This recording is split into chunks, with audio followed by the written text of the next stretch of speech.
Crochet. Bonsoir à tous, bienvenue dans votre émission. Si certains racontent leur vie, s'expriment à travers leurs pinceaux, leurs stylos ou bien même leurs instruments de musique, notre invité du jour raconte la vie des auteurs qui la marquent grâce à son corps, sa danse, ses chorégraphies. Ce soir, nous avons le plaisir de recevoir sur ce plateau Jussandra Sobrera. Bonsoir. Bonsoir. Merci d'être avec nous ce soir. Merci à vous. Vous êtes né le 31 juillet 1988 au Brésil. C'est à l'âge de 6 ans que vous commencez la danse. Vos proches disent de vous que vous savez transmettre la paix. Vous vous formez en danse classique et contemporaine au ballet Eli Battista puis au ballet de Teresina. Par la suite, vous intégrez plusieurs compagnies telles que Equilibrio di Danza ou encore Lucia Amelia. Très vite, vous créez divers projets dans les écoles publiques. Vous obtiendrez le premier prix au Dansa Para Festival à Belém en 2008. C'est en 2010 que vous vous installez en Guyane. Vous présenterez la même année une création chorégraphique aux rencontres de danse métisse à Cayenne, puis en 2015 et en 2017. Diplôme d'État en danse contemporaine à l'archipel La Basse-Terre en Guadeloupe en poche, vous créez l'association Le Coin de la Danse en 2016. Votre dernière création chorégraphique s'intitule Certains. Actuellement, la troupe a repris le spectacle Frida Danse, qui sera présenté courant mai 2020 à Cayenne pour la 3e fois. 2 autres nouvelles créations sont en cours. Votre secret ? Vous ne pouvez pas vous passer de votre thé au jasmin que vous buvez tous les jours. Jussandra Sobrera, bienvenue sur ce plateau. Et vous transmettez la paix selon vos proches. Oui. De quelle manière Par l'écoute, oui. Par mes conseils, je suis quelqu'un de très calme. Et dès que quelqu'un a un problème, il suffit de venir me voir, ça calme tout de suite. À votre contact, on se sent en paix. Oui. Dans l'idée. Oui. Et qu'est-ce que vous diriez dans votre parcours, qu'est-ce qui vous a permis d'être qui vous êtes aujourd'hui ? On a vu un résumé d'1 minute, ça ne suffit pas pour parler de toute la vie d'une femme née en 1988, ça fait beaucoup trop peu de temps. Mais pour vous, en quelques mots, qu'est-ce qui fait de vous ce que vous êtes aujourd'hui ? Moi, je pense que ma mère, déjà, qui m'a beaucoup soutenue dans mon parcours, dans mes choix professionnels, et qui m'a transmis des valeurs que je garde jusque-là. Et j'espère continuer de les transmettre aussi dans ma vie, dans ma famille, dans mon travail. Oui. Et puis la danse. C'est vraiment ce qui m'a permis d'être qui je suis aujourd'hui. On verra tout à l'heure que vous avez commencé la danse très vite, en étant initié à comment bouger dès l'âge de 6 ans. Mais on va commencer d'abord par votre souvenir marquant dans cette émission. Quel est ce souvenir ? C'était ma rencontre avec Krishna Santucci. Qui est-ce ? C'est une danseuse et chorégraphe italienne. Oui. Et c'était il y a 7 ans, quand elle est venue en Guyane, à l'occasion des rencontres des danses métisses. Donc, il y a eu un masterclass qui a été proposé à la Daclam, à Cayenne, dont j'ai l'occasion de la rencontrer. Et c'était la rencontre. Oui. Oui. Mais qu'est-ce que ça vous a apporté, cette rencontre, en termes de transmission pour la jeune danseuse que vous êtes toujours ? Eh bien, une grande personne, une grande professionnelle, quelqu'un qui aime son métier, qui aime le transmettre et qui a beaucoup, beaucoup dans son cœur à donner aux danseurs, aux gens, en règle générale. Et je l'aime beaucoup. C'est vraiment quelqu'un qui a beaucoup de talent. C'est important d'avoir des mentors dans ce domaine. Oui. Qu'est-ce que ça apporte ? De la force, et beaucoup de force, d'encouragement et l'envie de ne jamais arrêter. Et comment est-ce que vous êtes arrivée à la danse, vous, au départ ? Moi, c'était à l'âge de 6 ans. C'était pas ma mère, ni ma grand-mère, ni mon père. C'était j'ai envie de faire la danse. J'ai eu une envie, j'ai dit maman, j'ai envie de faire la danse. Est-ce que tu peux m'inscrire à un cours de danse ? Et puis elle m'a dit je vais chercher. Et j'ai commencé par de l'éveil corporel. Et puis depuis, j'ai pris goût. Et c'était ma décision. Je veux faire de ça mon métier. Depuis l'âge de 6 ans, vous faites de la danse, vous travaillez votre corps au quotidien. Notre assistante de production, qui nous est indispensable dans cette émission, commence à faire des squats. Elle a très mal aux jambes. Et quand on imagine que vous faites ça toute votre vie, ça doit être difficile physiquement, la douleur. Au début, c'est difficile, mais c'est une rigueur. Et quand on sait qu'on le fait parce que c'est un choix et parce que c'est, dans mon cas, c'était mon métier, on s'habitue. Et puis on apprend à comment travailler son corps de manière à ne pas avoir mal, à ne pas se blesser, même si on a des courbatures, des petites douleurs qui... Est-ce qu'on s'habitue à la douleur? Je pense qu'on s'habitue, oui. Oui, complètement. Et pour vous, c'est de la liberté, vous m'avez dit. La danse, c'est une forme de liberté. Complètement. Comment? Complètement. Avec la danse, je peux parler des choses inimaginables, des choses que je ne pourrais jamais m'exprimer avec mes paroles. Et heureusement que j'ai mon corps pour entrer dans ce monde de folie, d'envie et puis de m'exprimer comme je le souhaite. Comme quand on parle, quand on est énervé, on a tendance à être crispé. Et on retrouve ça dans la danse? Oui, oui, complètement. Oui. Oui. Toutes les sensations, les sentiments, on peut les transmettre avec le corps, avec la danse, comme avec la voix, avec la peinture. Vous faites de la danse contemporaine. De quoi s'agit-il? C'est quoi la danse contemporaine? Pour moi, la danse contemporaine, c'est une manière de penser, c'est une urgence par rapport à un besoin de parler de quelque chose. Voilà, aujourd'hui. Moi, j'ai envie de parler de ça. Pour moi, ça, c'est de l'actuel, c'est de la danse contemporaine. Donc, l'idée pour vous, c'est de parler, en vous en particulier, votre centre de travail, en tout cas votre base de travail, c'est des auteurs que vous admirez. Oui. C'est un choix délibéré. C'est à partir de comment est-ce que vous en êtes venu à cette idée? Ça vient. Je la pensais, ça vient. Et puis après, j'ai des souvenirs, par exemple, d'un poète que j'aime beaucoup. Et puis, je reviens sous les livres pour aller chercher. Et puis, je vais travailler sur ce poème-là. C'est quoi le dernier poème qui vous a inspiré une danse? C'est sur Carlos Drummond de Andrade. C'est un poète brésilien. Donc, je commence une création avec 2 danseuses de l'association Le Coin de la Danse. Et il parle de l'amour. Toujours de l'amour. De l'amour passionnant, de l'amour vers les gens, vers l'amour en règle générale. Oui. Mais il y en a plusieurs poèmes d'amour, donc je choisis 2. Je travaille avec une des danseuses et puis après un autre, c'est... Pour nous qui ne sommes pas danseurs, on se demande comment est-ce qu'on transmet, on fait d'un mot un pas de danse, un mouvement de danse. Comment est-ce qu'on fait d'un mot une danse? Alors là, le secret... moi en particulier, je pense que ça part de l'âme. Avec moi, je ferme mes yeux et je laisse mon corps partir comme il le souhaite. Et puis, j'ai les mouvements qui sortent. Et je commence à coudre ces petits mouvements qui deviennent une phrase. C'est drôle, la couture avec le corps. C'est comme de la couture, oui. Oui. Et un auteur en particulier qui vous a marqué, qui vous a inspiré un spectacle, c'est Frida Kahlo. Oui. C'est le livre du jour, Les lettres de Frida Kahlo. Un auteur, un peintre qui est donc mort en 1954, mexicaine. Pourquoi ce choix? Frida Kahlo, mon premier contact, on va dire, avec cette femme, c'était au travers un rêve. Et puis après, d'autres rêves qui sont venus de suite. Et un rêve. Vous avez rêvé d'elle? Oui. C'était quoi le rêve? Vous vous rappelez du récit de ce rêve? J'étais dans sa chambre au Mexique, dans sa maison bleue.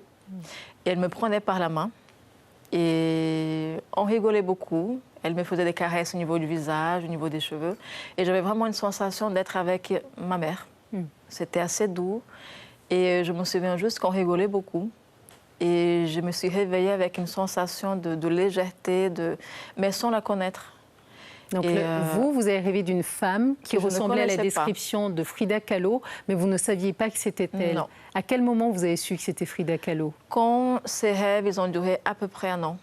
Et je me suis dit, il y a quelque chose. Donc j'ai commencé à chercher. Donc vous rêviez d'elle chaque année, sur toute une année? À quelle fréquence à peu près? Presque toutes les 2 semaines. Assez régulier, je trouvais. Et j'ai discuté avec ma mère, qui a des sensibilités et qui m'a dit c'est peut-être une artiste, il faut que tu cherches, il faut que tu essaies de comprendre qu'est-ce qu'elle veut te dire au travers tes rêves. C'est pas très rationnel tout ça, dis donc. C'est surnaturel, je pense, oui. Et en cherchant, je me suis aperçue que c'était Frida Kahlo, avec ses sourcils, ses fleurs sur la tête, ses bijoux et toutes ses couleurs. Et j'ai décidé de créer une pièce sur sa vie. Frida Danse qui a commencé à tourner il y a deux ans, il y a 3 ans. Oui. Et en quoi consiste cette pièce? Donc c'est un travail qui parle de sa vie, de la naissance jusqu'à sa mort. Et moi, je me suis inspirée de 16 tableaux. Et c'était très intense, très riche en matière, en couleurs, en sensations. Et une femme qui a beaucoup souffert, poliomyélite à la naissance, ensuite un accident, elle a perdu un enfant, des tableaux très douloureux à chaque fois avec du sang, des larmes, beaucoup de douleurs que l'on reçoit et vous la faites danser. Oui. Pourquoi vous avez choisi de faire ça? Pourquoi? Parce que pour moi, c'était au début quand je commençais à penser à Frida, sur quoi j'allais m'appuyer, je me suis dit il faut que les peintures puissent parler. Et je me suis appuyée sur les couleurs, j'ai fait des recherches sur chaque tableau. J'ai lu aussi son journal intime pour mieux comprendre qu'est-ce qu'elle voulait nous transmettre au travers ces tableaux. Et je me suis vraiment, j'essaie d'être fidèle à ses sensations, à ses écrits, et ensuite transmettre ça aux danseuses et puis au travers le corps. Essayer de transmettre un petit peu des sensations, des émotions et de la souffrance de Frida Kahlo. Votre vie, c'est la danse et votre coup de cœur dans cette émission, c'est un danseur, votre premier professeur de danse classique, Elie Battista. Oui. Pourquoi ce coup de cœur? Pourquoi il vous a marqué autant dans votre cœur? Parce que c'était un homme qui a beaucoup cru en moi. Depuis toute petite, avant que je commence la danse dans son école, il venait voir d'autres écoles dont moi je faisais partie. Il me disait que j'avais beaucoup de talent et qu'il fallait que j'aille dans son école pour commencer à travailler avec lui. Et puis il m'a complètement laissé la porte ouverte pour que je rentre et pour que je découvre. Et là, j'étais vraiment enchantée par sa personne, par sa sensibilité. Vous aviez quel âge à cette époque? Moi, j'avais 12 ans, oui. 2 ans? 12 ans. 12 ans, oui, pardon. Et c'est de la danse classique que vous avez fait au départ? C'est plus rigoureux, la danse classique, par rapport à la danse contemporaine? Il y a beaucoup de codes à respecter. Oui. Il y a beaucoup de rigueur, beaucoup de discipline. En danse contemporaine, on a beaucoup plus de liberté de créer, de faire ce qu'on veut.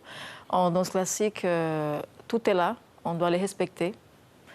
Mais je trouve que c'est une très belle technique, une très belle danse. Et Elie Battista, c'était quel genre de professeur? Il était assez rigoureux, oui. Chose que j'aime beaucoup dans mon travail. Et en même temps, il était rigolo. On s'amusait énormément pendant ses cours. Et j'ai appris énormément de choses avec lui et avec son fils, qui porte aussi son nom et son prénom. C'est assez rigolo.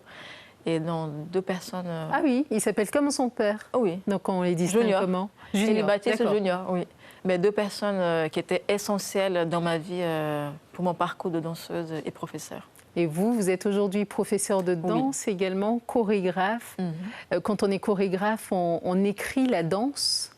Quand on est musicien, on écrit avec des partitions. Mais comment est-ce qu'on écrit une danse? D'abord, on a un sujet à aborder. Et à partir du moment où on sait sur quoi on va travailler, avec moi, c'est quand je rentre dans la salle, je regarde les danseuses et ça commence. C'est dans l'improvisation que ça commence. Mais comment vous gravez ça dans le marbre? Comment vous savez qu'à tel moment, je dois faire tel mouvement, tel autre? Et comment est-ce qu'on sait? Je pense que c'est l'expérience, c'est aussi tous les professeurs que j'ai eus, les chorégraphes dont j'ai eu le plaisir de travailler, de voir comment eux, ils travaillent aussi. Mais je pense que c'est aussi ma sensibilité au travers les gens qui sont en face de moi et que j'arrive à me dire que ce mouvement, il va bien pour cette personne et peut-être pas celui-là. Et puis, mais comme je vous avais dit au début, je ferme mes yeux et là, donnez-moi 5 minutes et ça commence. Oui. Est-ce que comme en musique, il y a des partitions écrites, des sortes de codes pour dire, tiens, ben voilà, il faut tel angle de bras, tel angle de jambe pour décrire, en tout cas écrire et savoir c'est ce que je fais sur telle musique? Oui, Ça s'appelle comment cette et surtout partition pour les danseuses. Par exemple, je choisis un morceau de musique. Il y en a certaines qui aiment bien dessiner sur les cahiers pour savoir qu'à un troisième 8, on fait ce mouvement. Et puis à 12 fois 9, on fait ça. C'est assez libre. Je laisse assez libre au niveau de la musique, même si je suis précise par moment. Mais ça passe beaucoup par l'écoute de l'oreille. C'est le moment de la citation dans cette émission. On va vous laisser le livre d'or pour écrire votre citation. Et il vient de se passer quelque chose qui se passe souvent sur les plateaux, quand on se baisse trop brusquement. Je viens de perdre mes micros, mais allez-y, je vous en prie, je vais les récupérer comme à la pêche. Voilà, je vais les déposer juste à côté. Comme ça, ils vont éviter de tomber, ils ne tomberont pas plus bas. Et donc, c'est l'occasion pour l'invité de nous écrire une citation, quelque chose qui l'inspire, quelque chose qui lui permet d'avancer dans les moments les plus difficiles de sa vie. Et pour vous, cette citation, qu'est-ce que c'est ? Si tu ne peux pas aimer, ne t'attarde pas. Moi, je pense que une des plus belles choses dans la vie, c'est de pouvoir, où on passe, aimer les gens, faire en sorte que les relations se passent le mieux possible. Donc, si on n'a pas cette pensée d'être bien avec les gens, d'aimer, c'est pas la peine de rester. Il faut avancer, il faut passer à autre chose. L'amour, vous l'avez trouvé déjà au sein de votre famille, votre mère. Toujours. Quel genre de femme est-elle ? Très délicate, une femme qui a beaucoup de caractère, beaucoup de force, beaucoup de calme. Et je pense que ça vient de là aussi, ce calme que je porte. Mais une femme formidable. Et vous parlez d'amour, et quand on quitte son pays, le Brésil, vous l'avez quitté pour vous installer en Guyane. Vous laissez derrière vous sans doute des amis, des frères, des sœurs. Qu'est-ce qu'on ressent à quitter une famille comme ça ? Je pense que c'est déjà un choix. Mais comme je sais toujours que je vais le revoir, surtout une fois par an, je pense qu'on s'habitue avec cette distance, avec les souvenirs, les émotions, et puis j'arrive à bien gérer. C'est quoi votre parcours en réalité ? Comment est-ce que vous êtes arrivé en Guyane ? C'était d'abord par rapport à un stage de danse. J'ai eu une invitation. Et puis après, je connais une personne dont je me suis mariée. Et puis, je liais les deux choses. Et je suis venue en Guyane, où je suis jusqu'à aujourd'hui. Ça fait déjà 9 ans. Oui. Et au Brésil, quel genre de travail vous faisiez ? Vous étiez dans quel domaine ? Toujours la danse ? Oui. Pourquoi vous avez souhaité rester en Guyane ? Qu'est-ce qui vous a plu sur ce territoire ? Parce qu'en Guyane, j'aime beaucoup ce mélange de personnes différentes. Et je trouve qu'au niveau culturel, c'est très riche et il y a beaucoup de choses à exploiter. Et je pense que j'ai encore beaucoup à faire ici avec ces personnes qui sont ici. Et puis, on a encore beaucoup à créer. Et je souhaite bien sûr continuer et avancer. Vous êtes arrivé en Guyane, vous êtes refait une autre famille, vous avez eu votre petite fille, vous êtes marié, vous avez eu des amis. Et une de vos amies, de bonnes amies, a souhaité dire quelques mots à votre sujet dans cette émission. On va écouter ce qu'elle a à vous dire. Alors décrire Jussandra, c'est pas une chose facile, mais si j'avais un mot à dire à son sujet, c'est vraiment la force tranquille. La force, pourquoi ? Parce que c'est une force de talent. C'est une force de créativité, une force d'intelligence, une force de conviction. Et puis toute cette force, elle est entourée de douceur, de bienveillance, de générosité, de sérénité aussi, qui font cette tranquillité. Je voudrais te dire, Jussandra, de prendre soin de toi, de continuer à suivre ton instinct, tes petites voix intérieures qui te guident. Parce que je pense vraiment que c'est un vrai voyage que tu es en train de commencer, un vrai voyage artistique que tu vas poursuivre. Et puis aussi te dire merci. Merci de me donner des ailes et merci de la confiance que tu me donnes chaque jour un peu plus. Annabelle Bourassi. Annabelle, oui. Une bonne amie à vous. Merci de lui donner des ailes et la force qu'elle a. Annabelle, c'est une femme magnifique que j'ai pu croiser. Et ça fait environ 3 ans qu'on se connaît et j'ai rien à dire. Elle est tout simplement magnifique, une personne qui a un cœur énorme. Elle est danseuse également ? Oui, elle est danseuse. Et elle me soutient beaucoup. Et je pense que sans elle et sans les autres danseuses de l'association, je ne pourrais pas continuer de créer et puis d'avoir cet échange humain avec elle. Mais Annabelle, je t'aime. Vraiment. Je pense qu'elle doit nous regarder également. Elle a dit aussi que vous étiez une sorte de bras de fer, une main de fer dans un gant de velours. C'est vrai? C'est ce qu'elles me disent. Oui. Que je leur apporte beaucoup de confiance, beaucoup de calme, de courage, d'envie de danser, de créer. Et j'ai juste à remercier à chacune des danseuses. À l'heure actuelle, vous avez combien de danseuses sous votre direction? Une vingtaine de danseuses. Donc, vous travaillez quotidiennement avec elles sur des projets que vous écrivez. Et dernièrement, quel est le projet sur lequel vous travaillez? Donc, on va reprendre Frida Danse, qui va être dansée, rejouée en mai 2020. Et j'ai commencé 2 autres créations.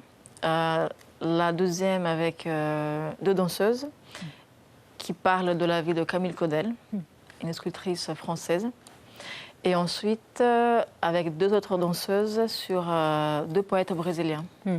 Donc, je me base sur des poèmes différents. Le travail est collégial? Vous travaillez tous ensemble sur l'écriture, un peu sur séparément. C'est des solos, oui. Qui vont après être rassemblés pour que la pièce soit complète. On a besoin de quoi comme qualité pour pouvoir rassembler toutes ces femmes autour d'un thème et danser ensemble? C'est le travail d'un chef d'orchestre finalement, un peu. Je pense beaucoup de courage et beaucoup d'envie de se mettre en face parfois aux difficultés qui peuvent apparaître. Et puis il faut se lancer et ne pas regarder derrière. Vous avez Moi, je suis comme ça, oui. Vous arrivez à vous faire entendre? Vous avez l'air très calme sur ce plateau. Ah oui, mais la voix, elle est posée tout le temps comme ça. Oui. Mais j'ai la chance de croiser tout le temps des personnes qui sont engagées et qui ont envie de travailler avec moi. Et puis, ça se passe très bien. C'est un morceau de musique qu'une amie vous a conseillé, que vous avez souhaité nous conseiller aussi dans cette émission. Quel est-il, ce morceau? C'est un morceau d'un groupe brésilien, Curumim, Mistério Estéreo. Oui. Et ça parle de quoi? Ça parle d'un homme qui aimerait conquérir le cœur d'une femme. Et du coup, il fait beaucoup de choses, plusieurs choses pour attirer son attention. Mais au final, elle ne se rend pas compte. C'est souvent le cas? Peut-être qu'il n'est juste pas suffisamment explicite. Oui. Mais c'est vraiment un morceau qui parle d'une relation simple, d'amour, d'envie. Elle est très belle, je l'aime beaucoup. Pourquoi vous l'avez choisie alors? Parce que je l'écoute assez souvent, ce moment. Elle m'apaise. Et j'aime bien, surtout la deuxième partie du morceau, où c'est assez poétique. Il parle des choses simples, de la peau, des cheveux. Jussandra Sobrera, on est presque arrivé à la fin de cette émission. Moi, je tiens d'abord à vous remercier pour votre calme et la paix que vous apportez, effectivement. Dans cette émission, c'était tout calme. On est rentré avec douceur dans votre vie. En 26 minutes, on vous remercie d'avoir été avec nous. Merci. Mais avant de nous quitter, on va recevoir Kelly qui nous rejoint sur ce plateau. Bonsoir Kelly. Bonsoir Ayo. Ce soir, vous allez nous parler de Cosette Moon spécial Noël. Exactement. Je rappelle avant tout le concept de cette émission. Ce sont des enfants qu'on réunit autour de questions ou d'expressions d'adultes. Alors la particularité cette année, c'est qu'ils sont reçus ensemble. Plus de convivialité, plus de chaleur, plus de pépites. C'est bientôt Noël. Le service numérique en a profité pour poser des questions autour de ce thème. Pourquoi le Père Noël vole? Est-ce qu'il ramène les cadeaux par la cheminée? Qui sont et que font les lutins? Je peux vous dire que les réponses sont vraiment très drôles. Le Cosette Moon spécial Noël est disponible sur toutes les plateformes de Guyane la Première. Merci Kelly, merci d'avoir été avec nous. Et nous, on vous remercie également de nous avoir suivis. Ce soir, nous recevions Jussandra Sobrera à nous parler de sa vie, de son parcours. Restez accrochés à Guyane la Première. Merci beaucoup. Jussandra, merci d'avoir été Merci avec à toi. nous. Alors, comment t'es sentie dans cette émission? Tranquille. Oui. Ouais. C'est quoi ton programme ce soir? Qu'est-ce que tu fais? Moi, je travaille tout à l'heure. Oui. Dans pas longtemps, oui. Ah oui, il est 17h53, donc dans 7 minutes, tu dois être Oui. partie. Oui. Ça tombe bien, on vient de finir. Oui.